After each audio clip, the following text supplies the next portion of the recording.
The ancient church of St. Mary Major, Santa Maria Maggiore, stands in the center of modern Rome.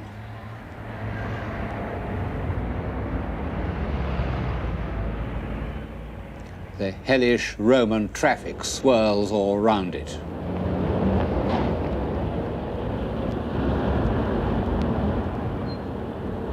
But if you go inside, you'll find the original columns of the 5th century church built in rivalry with the neighboring temple of Juno, the mother goddess. Since old St. Peter's was pulled down, there is nowhere else in Rome where one gets such a powerful impression of the Christian church before the barbarian conquests. This is the grandeur that the Roman church had once achieved and was to achieve again. Above the columns, the mosaics of Old Testament stories are almost the earliest illustrations of the Bible that exist. Brilliant, fresh colors like early Matisse. One sees what was lost when almost the whole of early Christian art was destroyed.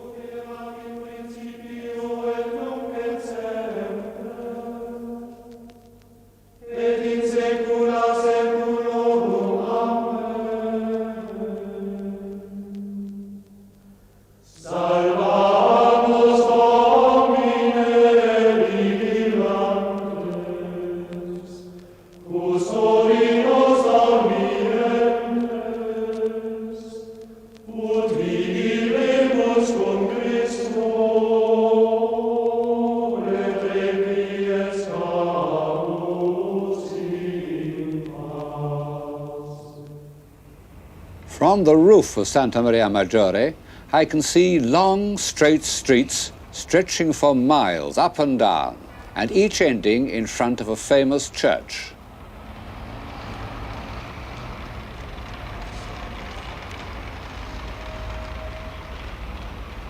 Down there is St. John Lateran, and in the opposite direction is Santa Trinita dei Monti. And in each of the piazzas are Egyptian obelisks, symbols of that God-directed state which Rome had superseded.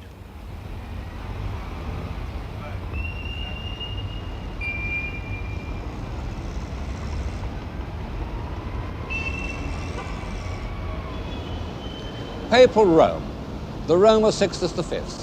It's the most grandiose piece of town planning ever attempted. And it anticipated by 50 years all the great town plans of France and Germany. And the amazing thing is that it was done only a generation after Rome had been, as it seemed, completely humiliated, almost wiped off the map. The city had been sacked and burnt, the people of Northern Europe were heretics, the Turks were threatening Vienna. It could have seemed to a far-sighted intellectual that the papacy's only course was to face the facts, accept its dependence on the gold of America, doled out through Spain. Well, as you can see, this didn't happen. Rome and the Church of Rome regained many of the territories it had lost and became once more a great spiritual force. But was it a civilizing force? In England, we tend to answer no. We've been conditioned by generations of liberal Protestant historians who tell us that no society based on obedience, repression and superstition can be really civilized.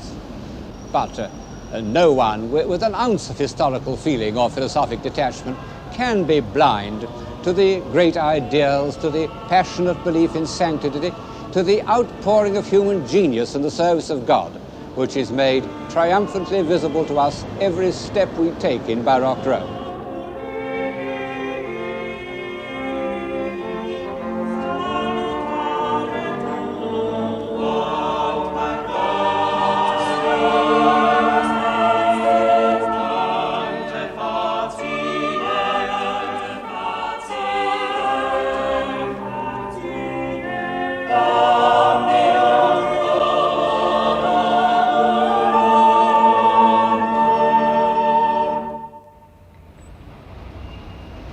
Whatever it isn't barbarian or provincial.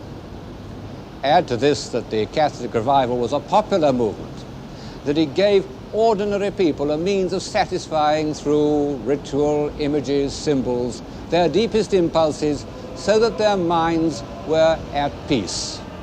And I think one must agree to put off defining the word civilization till we've had a look at the Rome of the popes.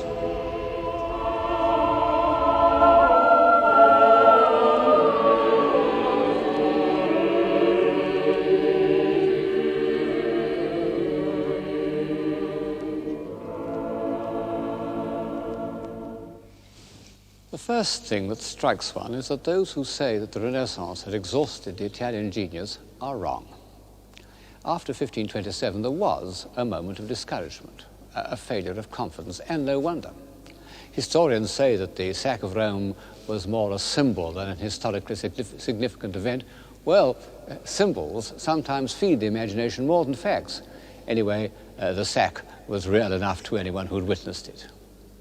Michelangelo's Last Judgment, which was commissioned by Clement VII as a kind of atonement for the sack, fills the whole end wall of the Sistine Chapel behind me. It's a disturbing, a crushing work. Most of the figures are embodiments of fear or despair.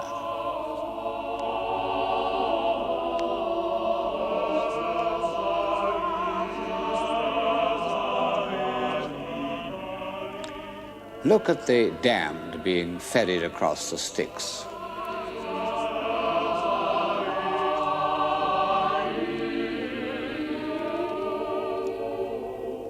If you compare them with the creation of Adam on the ceiling, you can see that something very drastic has happened to the foremost imagination of Christendom. Michelangelo had been reluctant to undertake the Last Judgment. Under Clement's successor, Paul III Farnese, he was persuaded to continue it, although with rather a different purpose. It ceased to be an act of atonement or an attempt to externalize a bad dream, and became the first and greatest assertion of the Church's power and of the fate that would befall heretics and schismatics.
The Last Judgment belongs to a period of severity, when the Catholic Church was approaching its problems in rather the same puritanical spirit as the Protestants. It's curious that this period should have been inaugurated by Paul III, because he was in many ways the last of the humanist popes. He was cradled in corruption. He was made a cardinal because his sister, known as La Bella, had been the mistress of Alexander Borgia. At first sight, he looks a crafty old fox. But if you look at Titian's portrait of him in Naples, one of the greatest portraits ever painted, it's a wise old head. And the longer you look, the more impressive it becomes. And he took the two decisions that were successfully to counter the Reformation. He sanctioned the Jesuit order, and he instituted the Council of Trent.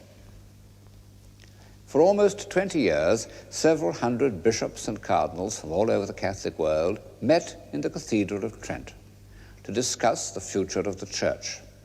There was a good deal of high politics as well as theology.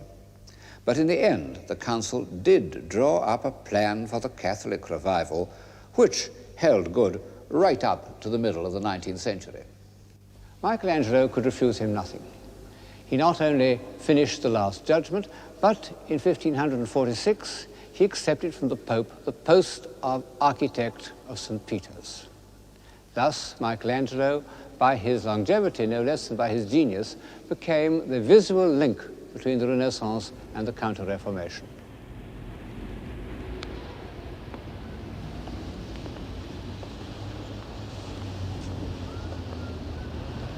One of the reasons why medieval and Renaissance architecture is so much better than our own is that the architects were artists, individual artists of genius. The master masons of the Gothic cathedrals started as carvers working on the portals. In the Renaissance, Brunellesco was originally a sculptor, Bramante a painter. And of the great architects whom we shall see later on in the program, Pietro da Cortona was a painter and Bernini was a sculptor. And this has given to their work a power of plastic invention, a sense of proportion and articulation based on the study of the human figure, which knowledge of the tensile strength of steel and other prerequisites of modern building doesn't always produce. Well, of all non-professional architects, Michelangelo was the most adventurous, the least constrained either by classicism or functional requirements. Not that he was unpractical. He did drawings for the fortification of Florence, which from standards of military necessities are most ingenious and are also like the most superb works of abstract art. For that matter, all his ground plans are thrilling abstract designs. But he felt himself free to play with the elements of architecture in such a way as to express his feelings.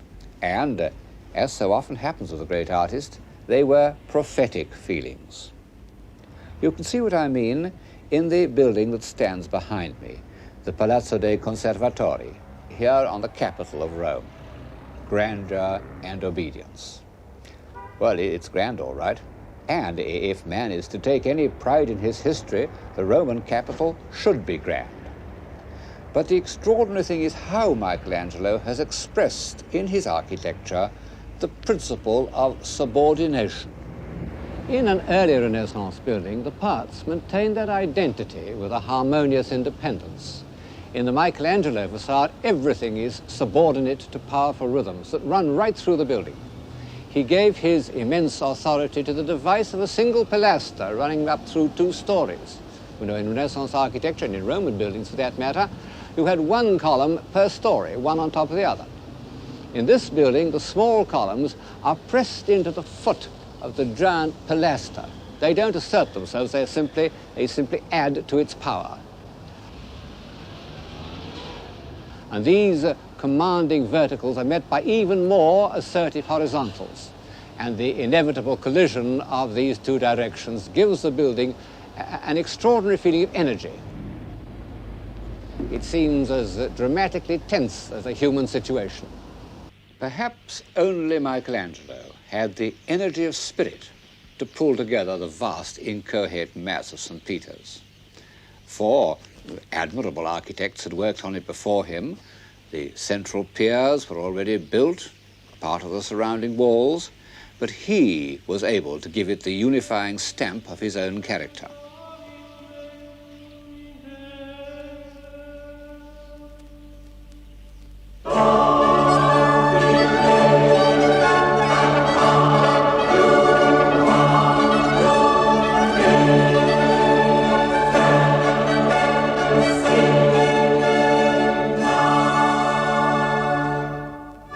It's the most sculptural of all his designs, perhaps the grandest piece of architecture ever built. A vast, simple unit that carries the eye round as if it were the carving of a torso.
People don't always appreciate the awe-inspiring grandeur of the walls and cornices of St. Peter's, but everybody knows the dome.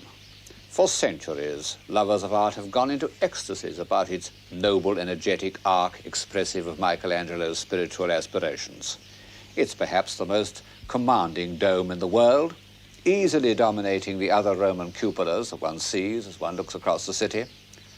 However, all the evidence suggests that it does not represent Michelangelo's final intention. As you can see in this print, he wanted it to be much more spherical, less pointed.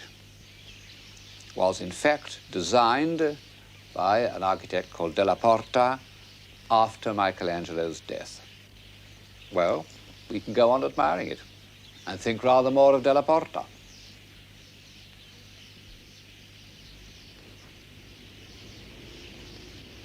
The last stone of the Dome of St. Peter's was put in place in 1590, a few months before the death of Sixtus V. The long period of austerity and consolidation was almost over. The Catholic Church was victorious.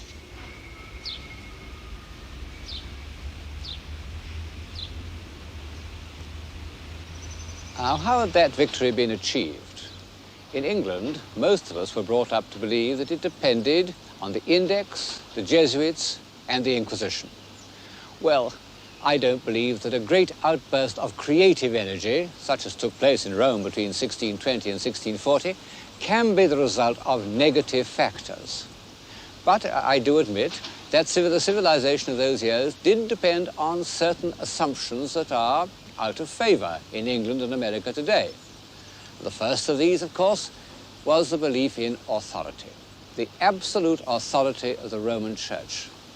And this belief extended to sections of society which we now assume to be naturally rebellious, like artists.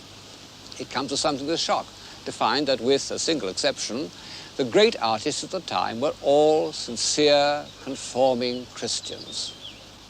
Guercino spent much of his mornings in prayer.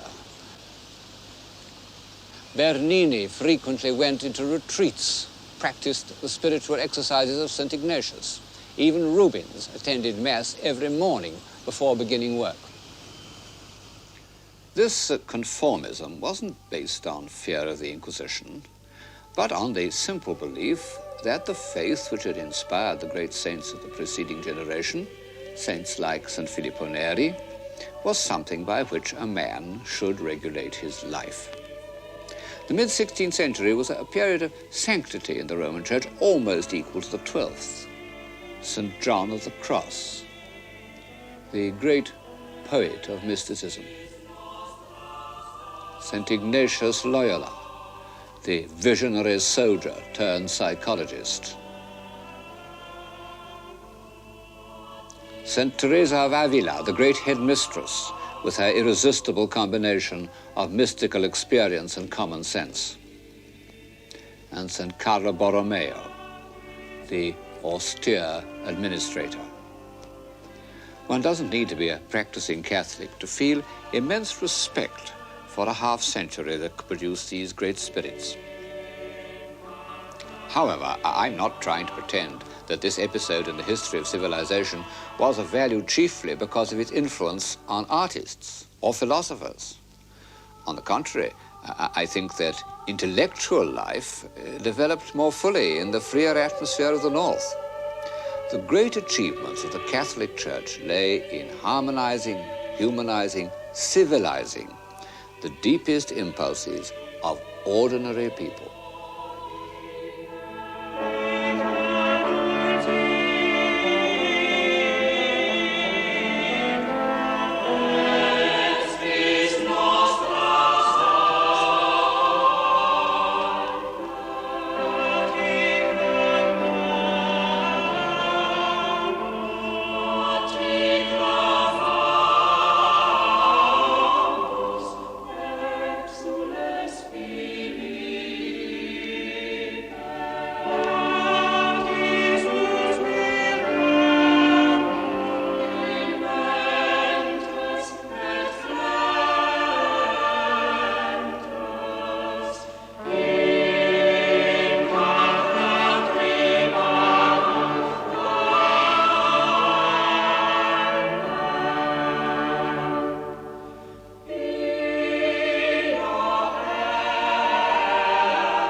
Harmonizing, humanizing, civilizing.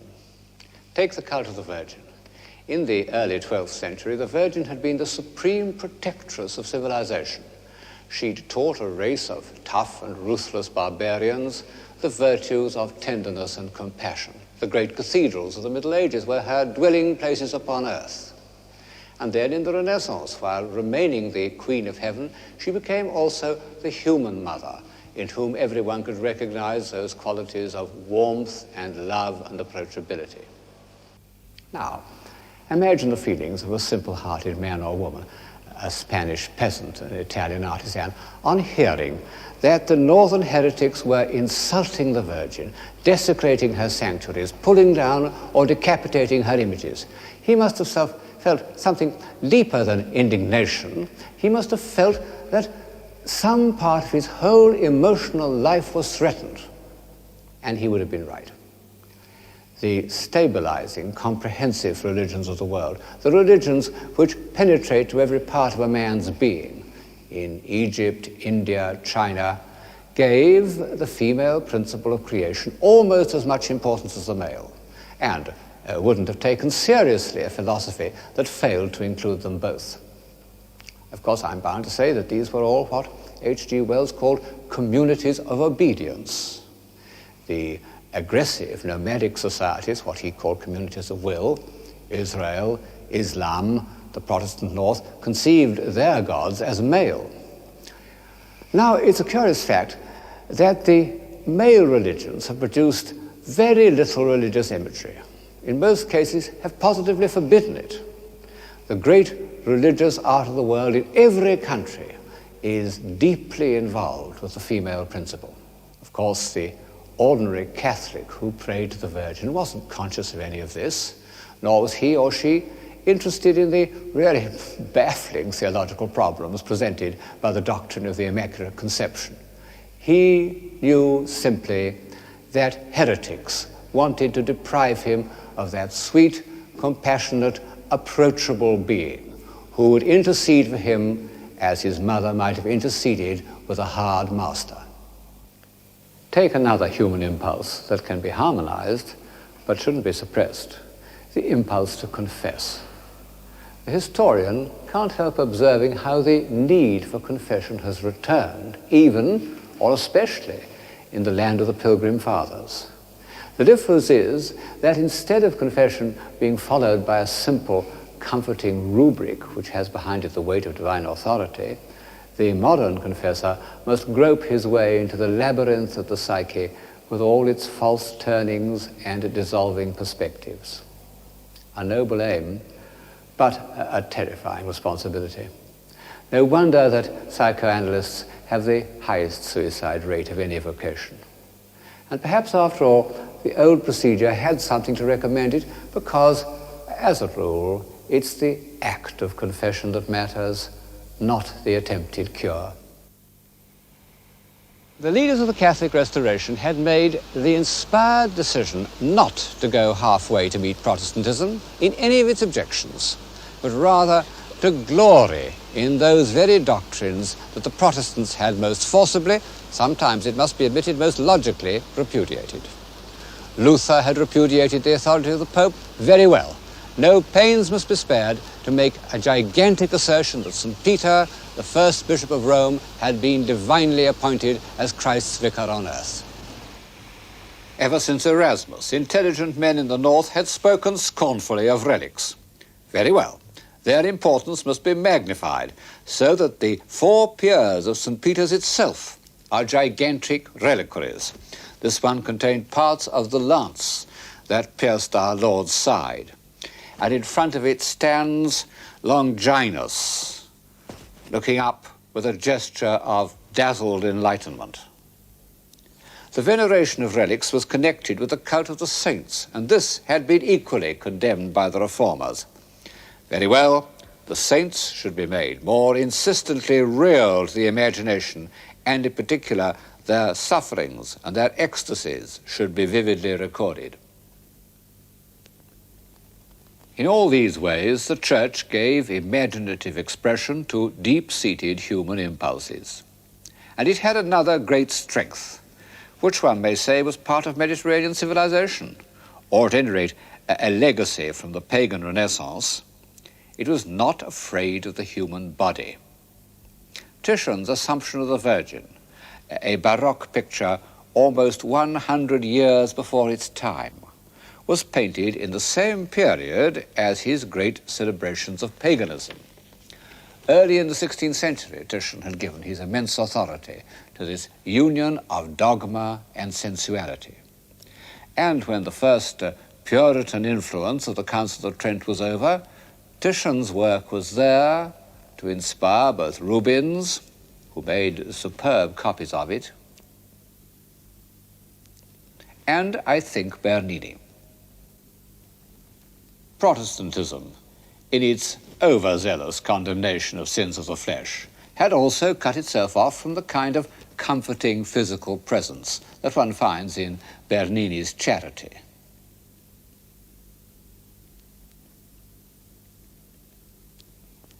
For all these reasons, the art we call Baroque was a popular art. The art of the Renaissance had appealed through intellectual means, geometry, perspective, knowledge of antiquity, to a small group of humanists. The Baroque appealed through the emotions to the widest possible audience. Sometimes it does so by dramatic illustration. This is the Calling of St. Matthew by Caravaggio, who was, on the whole, the greatest, certainly the most original painter of the period. And like many other artists of the time, he uses a means of communication that reminds one of the films. Caravaggio experimented, as you can see here, with violent contrasts of light and shade that were popular in highbrow films of the 20s.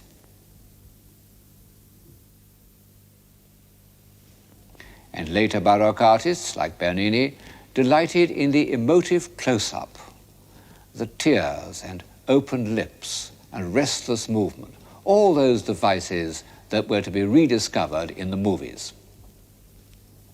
The extraordinary thing is that the Baroque artists did it in bronze and marble and not on celluloid. Of course, in a way, it's a frivolous comparison because however much one admires the films, one must admit that they are often vulgar, always ephemeral, whereas the work of Bernini is ideal and eternal. He was a very great artist, and although his work may seem to lack the awe-inspiring seriousness and concentration of Michelangelo, it was, in its century, even more pervasive and influential. He not only gave Baroque Rome its character, but he was the chief source of an international style that spread all over Europe, as Gothic had done, and as the Renaissance style never did. He was dazzlingly precocious. At the age of 16, one of his carvings was bought by the Borghese family, and by the time he was 20, he was already commissioned to do a portrait of the Borghese Pope, Paul V. In the next 3 years, he became more skillful in the carving of marble than any sculptor has ever been, before or since. His David, in contrast with the static David of Michelangelo, catches the sudden twist of action, and the vehement expression of the head is almost overdone. Actually, it's a self-portrait of the young Bernini who made a face into a mirror said to have been held for him by his patron, the Cardinal Scipione Borghese. The Apollo and Daphne is an even more extraordinary example of how marble can be made into something fluid and fleeting, because it represents the moment when Daphne, crying for help to her father, is changed into a laurel tree. Her fingers are becoming leaves already. It's just beginning to dawn on Apollo that he's lost her. And if he could look down, he would see that her beautiful legs are already turning into a tree trunk.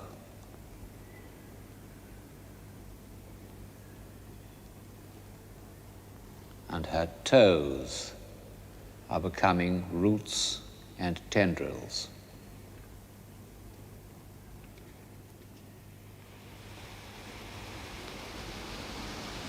All these brilliant works were done for the Borghese family. It was very bright of them to commission so young a man, but by the 1620s, the rich Roman families, who were in fact the families of successive popes, had begun to compete as patrons and collectors, often in a somewhat piratical manner. One's reminded of the competition between the monster American collectors of 60 years ago, Mr. Frick, Mr. Morgan, with the difference that the Roman patrons competed for the works of living artists, not simply for certified old masters. The leading Roman families put painters under contract like television stars, and the painters really got paid, which they never did in the Renaissance. As often happens, I believe, a sudden relaxation and affluence after a period of austerity produced an outburst of creative energy. The 1620s were relaxed all right, as one can see from Bernini's portrait of that most affluent cardinal, Scipione Borghese. Of all these papal families, one easily outshone the rest, the Barberini. And this was due to the pontificate of Matteo Barberini, who, in 1623, became Pope Urban VIII. He survived as Pope for 20 years.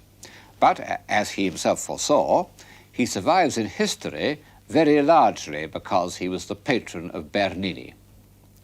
At the time of Urban's accession, Bernini was only 25, and the very next year he was made architect of St. Peter's, a project that was to occupy him for more than 40 years.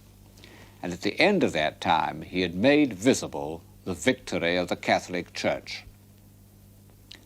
The pilgrim approaching St. Peter's before Bernini would have found himself in a venerable and picturesque quarter of the city, with a few large buildings, isolated from one another by trees and meadows, individually grand, but not making the impact of a complete architectural idea. Now imagine his experiences after Bernini had done his work. He would cross the Ponte Sant'Angelo with its marble angels from Bernini's workshop, and from the other side make his way to Bernini's piazza.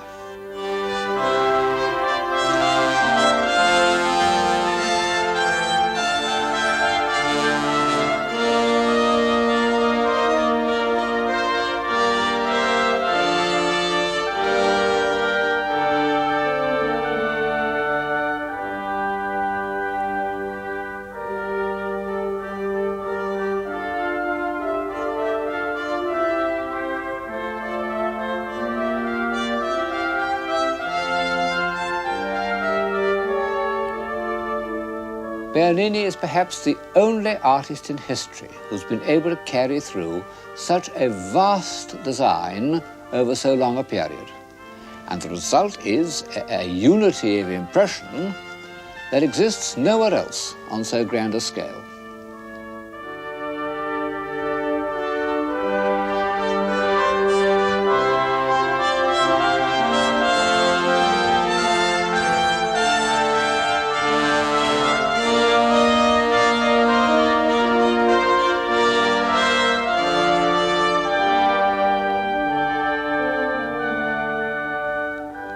Then, when our pilgrim passes through the enormous facade, the feeling of complete unity of style is maintained.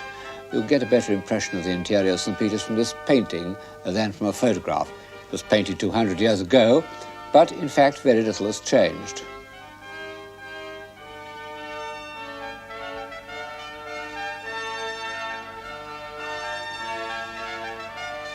Not only is the decoration, basically, all conceived by Bernini in a uniform style, but the eye passes without a break through the baldacchino and up to that astonishing construction, the throne of St. Peter. But perhaps what would have impressed our pilgrim most of all would have been the bronze baldacchino.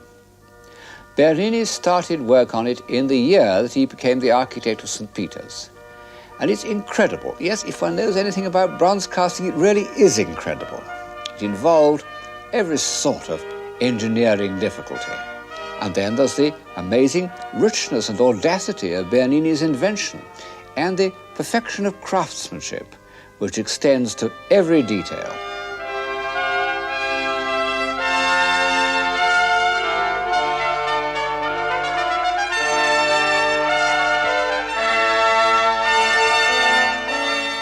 More extraordinary still, Bernini seems already to have foreseen in his imagination what the whole development of St. Peter's would be like, because this work, which is the first thing he designed, is completely in harmony with the great progression of works executed over the whole span of 40 years. I believe that anyone who uses his eyes without prejudice will find his emotions stirred and enlarged by these marvelous experiences. As we enter this world of light and movement, of weightless angels and billowing bishops and tumbling cherubs, we are ourselves no longer weighed down by earthly things. We participate imaginatively, as we do in a ballet, in an ecstatic repudiation of the forces of gravity. But the word ballet suddenly puts me on my guard.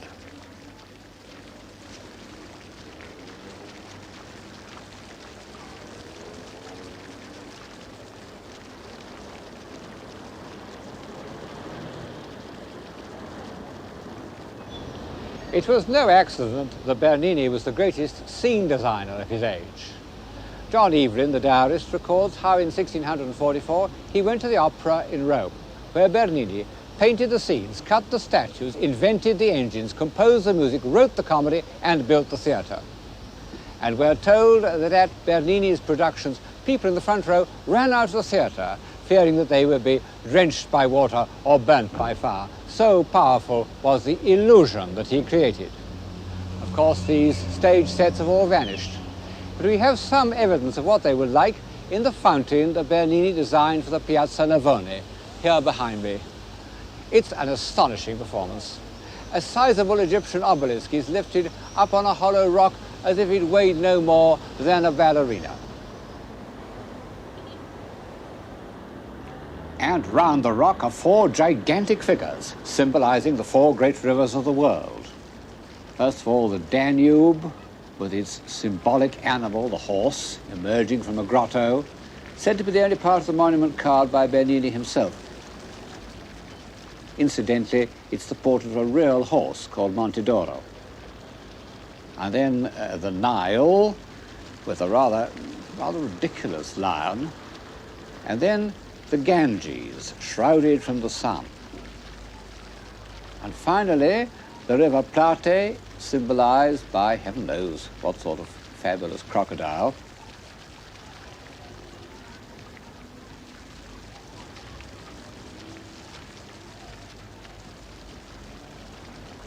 The Plate seems to be reeling back in horror, and the people of Rome used to maintain that he was showing his alarm at the sight of the church facade by Bernini's only serious rival, the architect Borromini.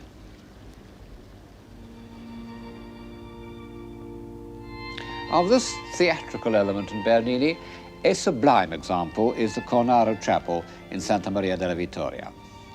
To begin with, Bernini has represented the members of the Cornaro family on either side of the chapel, looking as if they were in boxes, waiting for the curtain to go up.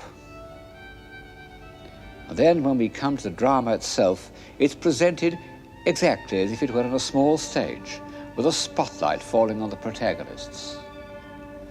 But at this point, the theatrical parallel must be dropped, because what we see, the Ecstasy of Santa Teresa, is one of the most deeply moving works in European art. Bernini's gift of sympathetic imagination, of entering into the emotions of others, a gift no doubt enhanced by his practice of St. Ignatius's spiritual exercises, is used to convey the rarest and most precious of all emotional states, that of religious ecstasy. He's illustrated exactly the passage in the saint's autobiography in which he describes the supreme moment of her life, how an angel with a flaming golden arrow pierced her heart repeatedly. The pain was so great that I screamed aloud, but simultaneously felt such infinite sweetness that I wished the pain to last eternally. It was the sweetest caressing of the soul by God.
I don't think that anyone can accuse me of underestimating the Catholic Restoration or its greatest image maker, Gian Lorenzo Bernini.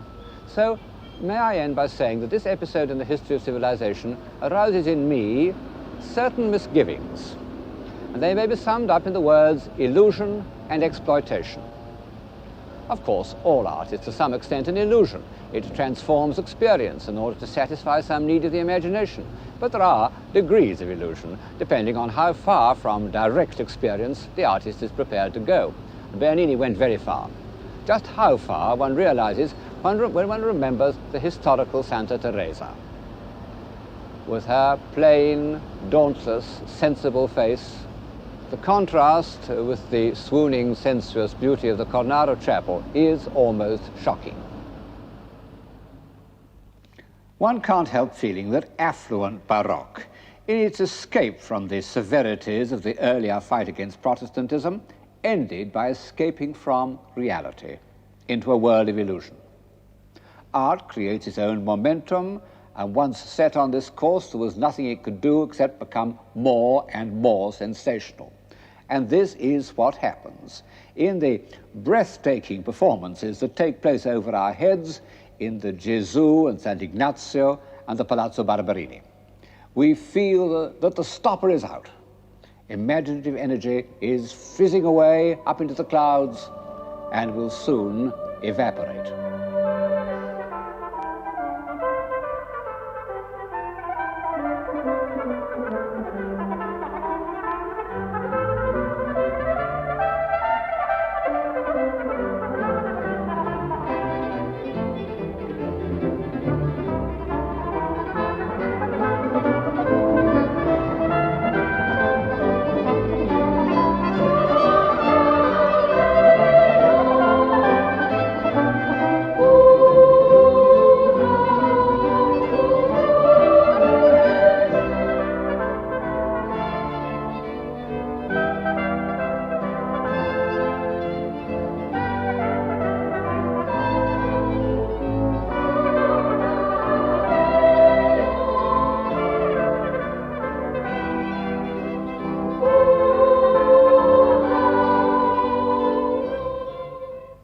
As for my other misgivings, of course there was exploitation before the 16th century, but never on so vast a scale.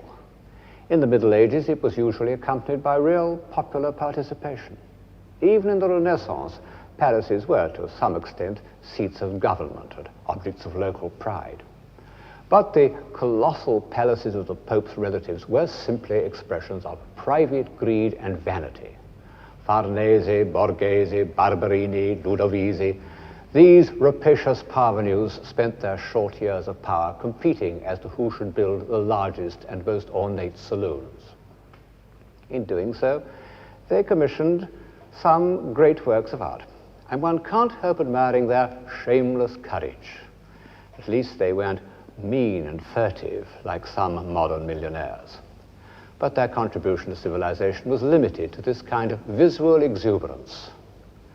The sense of grandeur is no doubt a human instinct, but carried too far it becomes inhuman.